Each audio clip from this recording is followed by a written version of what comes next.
Et à présent, mesdames et messieurs, nous parvenons à notre débat principal, toujours avec ce même sujet, la campagne de vaccination contre le coronavirus. Et pour mieux aborder ce sujet, nous avons le plaisir d'accueillir au bout du fil professeur Dr Refat Kamel, qui est président de l'association des greffes d'organes. Bonjour, Dr Refat, bonjour. Bonjour. Alors, premièrement, si on parle de cette campagne de vaccination, parlez-nous des équipes de communication du ministère qui ont pour but de sensibiliser les citoyens sur la nécessité de se vacciner contre le coronavirus. Et je pense que cette tâche vraiment est une tâche un tout petit peu difficile, n'est-ce pas? Oui, c'est difficile partout dans le monde de convaincre les gens de se faire vacciner, surtout avec toutes les nouvelles qui arrivent d'ici et de là, Oui. Qu'il y a peut-être des problèmes avec le vaccin et des attaques de thrombose parfois mortelles. Oui. Mais la chose la plus importante à savoir, c'est que le seul moyen de se sortir de cette pandémie, c'est vraiment le vaccin. On n'a pas d'autre moyen de le faire. Et ça se voit très clairement, par exemple, aux États-Unis, si vous comparez le nombre de cas et le nombre de victimes avant et après la campagne d'immunisation, vous allez trouver une différence effrayante. Les chiffres ont baissé d'une façon très impressionnante, simplement à cause du vaccin, plus l'éducation des gens, plus l'utilisation du masque. Mais si vous voyez, de maintenant, il y a 4 mois, la différence est incroyable. Et il y a plusieurs pays de la même façon, comme par exemple l'Angleterre. Et je pense que ces deux pays nous montrent très clairement l'importance de la vaccination. Et il faut éviter toute peur qui vient des nouvelles de là ou là. N'importe quel médicament qu'il va utiliser aura des complications.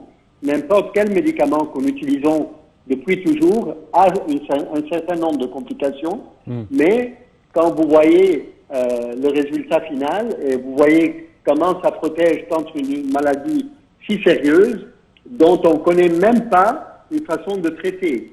Parce qu'il faut savoir que les malades qui sont touchés de cette maladie, leur sort n'est pas prévu du tout. Quelqu'un meurt, quelques-uns meurent et on ne sait pas pourquoi. D'autres survivent et on ne sait pas pourquoi. Et dans ce chaos de médecine, notre seule solution est le vaccin. Docteur Kamel, à quel pourcentage ces vaccins peuvent vraiment nous protéger contre le Covid-19? Ça dépend du vaccin que vous utilisez, mais c'est entre 95% et 60%. Et ce qui est important à savoir, c'est que l'important, c'est pas une protection totale. L'important, c'est que si même on est affecté par le virus, que l'attaque ne soit pas fatale et qu'on n'a pas besoin d'être hospitalisé et qu'on n'a pas les séquelles sérieuses. Alors, ça aide à alléger un peu les symptômes. Absolument, absolument, absolument. Et il ne faut pas penser aux différents types de virus qui sortent et toutes les nouvelles qui sortent de certains virus, que ce soit celui du Brésil, du Sud-Afrique, etc. L'important, c'est de nous protéger des séquelles sérieuses. Et est-ce que pendant cette campagne de vaccination, on a le choix de choisir quel vaccin on veut prendre? Pas vraiment. Ça, c'est un luxe que partout dans le monde, on ne le donne pas. C'est-à-dire, partout dans le monde, le vaccin qui est présent, vous le prenez. La seule, peut-être, différence, c'est qu'il y a certains groupes de gens qui ne peuvent pas prendre, par exemple, l'AstraZeneca. Comme les gens qui ont reçu des greffes d'organes, des greffes de foie.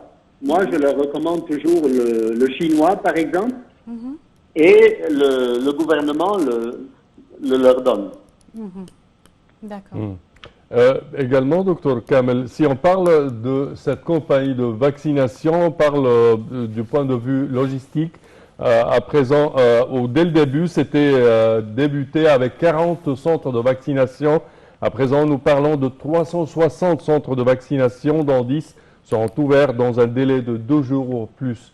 Alors, comment voyez-vous ce nombre de centres de vaccination et est-ce que cette logistique peut vraiment servir le plus vite possible de vacciner le peuple égyptien tout entier?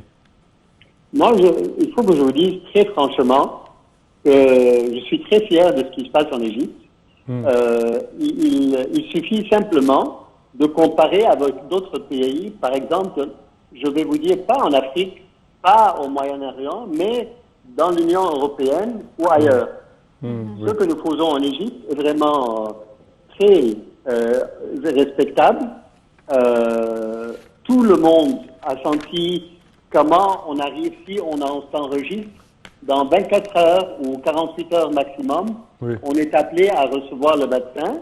Je pense que tout l'effort qui a été fait ici en Égypte est vraiment quelque chose qu'on doit se féliciter soi-même parce que c'est vraiment très respectable. On a juste besoin que plus de gens soient vaccinés, c'est tout. Super.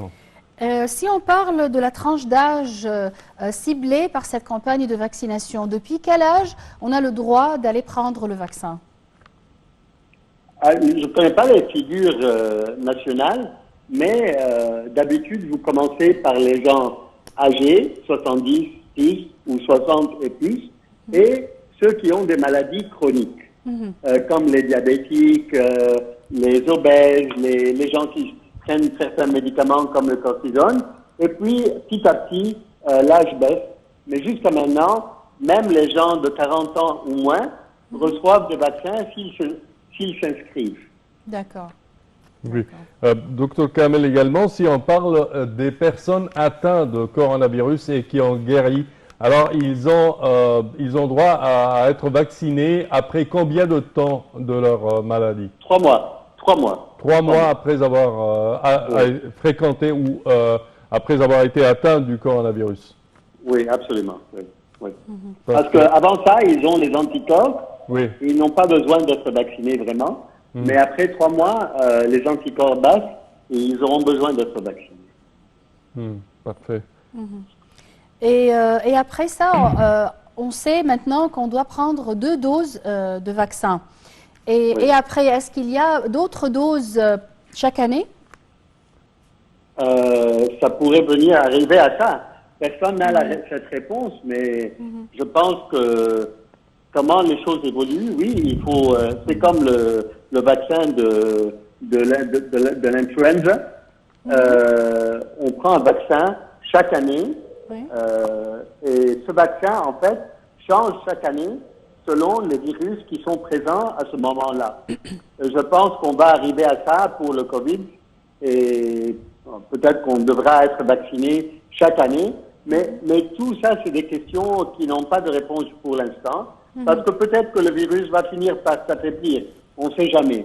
Mais pour l'instant, le vaccin qui est là est suffisant, même pour les types de virus qui commencent à apparaître, sauf celui de Sud-Afrique. Docteur Kamel, durant les derniers jours, il y avait plein de festivités qui ont été annulées. Des parcs qui ont été fermés, même ces 2 semaines de Eid al-Fitr, la fête du petit Bayram. On parle de restrictions, on parle de mesures barrières qui ont été entreprises par le gouvernement égyptien. Comment voyez-vous ces mesures sur je dirais, la propagation du coronavirus en général? Est-ce que vraiment ça peut aider à réduire le nombre de personnes atteintes de coronavirus? Oui, bien sûr. Et vous n'avez qu'à regarder à travers le monde. Le monde a vécu avec ces restrictions pour 1 an et demi. En fait, nous vivions dans un certain luxe. Nous n'avions pas tellement de restrictions. Il faut regarder à travers le monde.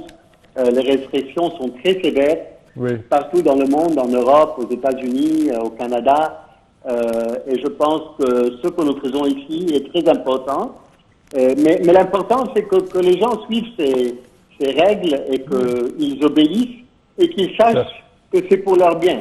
Oui, Parce que c'est pas une question de jouer au chat et la souris. oui, C'est pas le rôle du gouvernement de trouver les cafés qui sont ouverts clandestinement au milieu de la nuit. C'est au peuple de respecter ces règles Oui, et de absolument. savoir que c'est pour leur bien. oui, oui. Dr Rafat Kamel, au terme de cette édition, nous tenons à vous remercier de vos explications. Merci à vous. Je répète que vous êtes président de l'Association des greffes d'organes du Moyen-Orient. Merci à vous. Chers téléspectateurs, au terme de cette édition, nous tenons à vous remercier d'avoir été des nôtres.